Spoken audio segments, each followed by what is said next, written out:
Hi, we're about to go over instructions on how to turn your dog's collar up. We have a PetStop transmitter and we have PetStop collars. It does not matter which PetStop collar or transmitter box that you have. All these instructions will be the same if you have this square one, OT100s, 200s, 150s, all the ones that are shaped this size and say PetStop is the instructions for it. If you have the oval box that says OT300 on it, that will be the different video that we will post. So the first thing that you're going to want to do is that you have a dog that's going out of the yard. So in your dog's mind, it's not working. If it is, if it's not tight enough, if it's not high enough, in his mind it's not working. The only way that this thing is going to work properly after we turn it up is to make sure that these two contacts on your dog's collar are making it through the fur and touching the skin here. If we turn this collar up on super high and it's not touching their skin like this, they can't feel anything. So if it's too loose and it's only hitting one or the other, they cannot feel anything. So make sure that you adjust this strap snug enough to where these two contacts are going through their fur on their skin and these tips are touching their skin.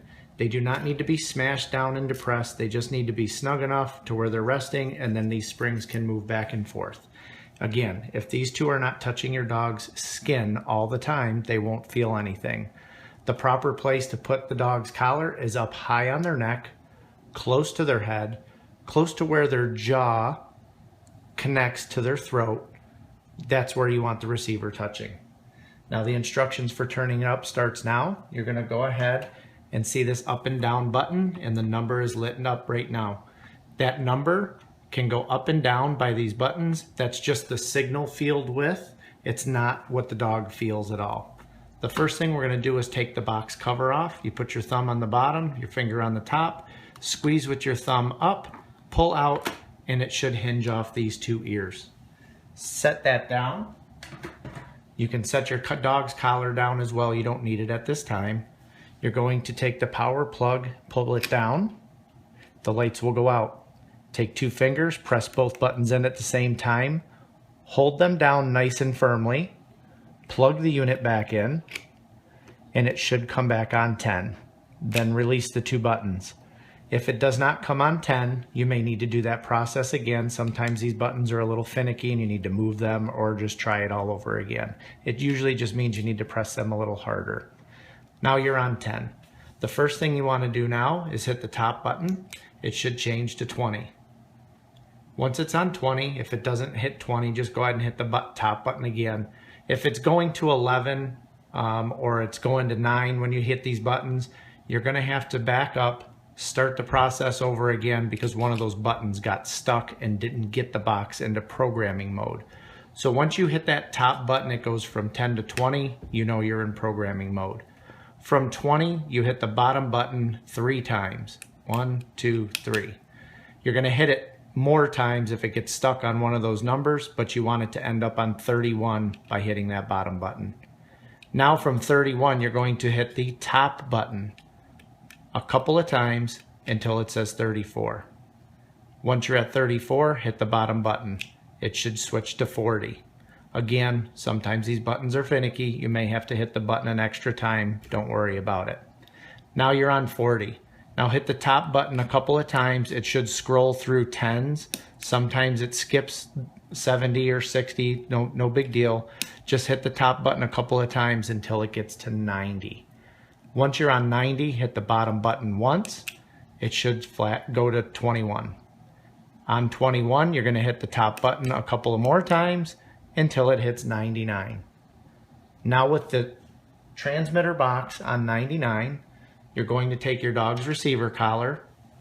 You're going to point the two connections close to the box, 4 to 6 inches away. Sometimes you even need to go further to connect it, but you'll see in a second. 99, collar close to the box. Now hit the bottom button. The 99 flashes. The red light on the dog's collar comes on.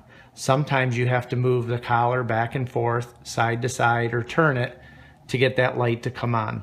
But when that light is on and that's flashing 99, you hit the bottom button. Once you do that, it starts to beep and flash beep and flash, beep and flash. It's going through the programming. You can set the collar down, you don't need it at this moment, and it'll stop doing that on its own. If you hit that bottom button and the collar just gives you a big long beep, that means that it didn't take the programming, and you'll have to hit the bottom button to make it flash 99. Hold the collar up there again till the red light comes on, and then hit the bottom button. It'll go through that series like you just saw of the beeping and flashing, beeping and flashing. Again, if you get one big long beep and that's it, and no flashing and no beeping like you just heard, that just means you need to go through that process again. And it's as simple as hitting the bottom button to make it flash 99, and then hit the bottom button when the red light comes on the collar to send the programming to the collar. Now the next step is just unplugging it, counting to 3 or 4, and then plugging the unit back in. And then once it's plugged in, it should go back to your signal field. Again, this is the signal field that the collar picks up from the line. It's not what the dog feels at all. You can turn the system zone wider, and that will give your dog a sound and feeling further from the line, and sometimes that's what's needed when you have a dog that's running. Now keep in mind to make sure the collar is snug. Go outside with your dog with a couple of treats. Try to get him near the line to feel that the collar is back working and it's a little bit higher, and that'll deter him from running through.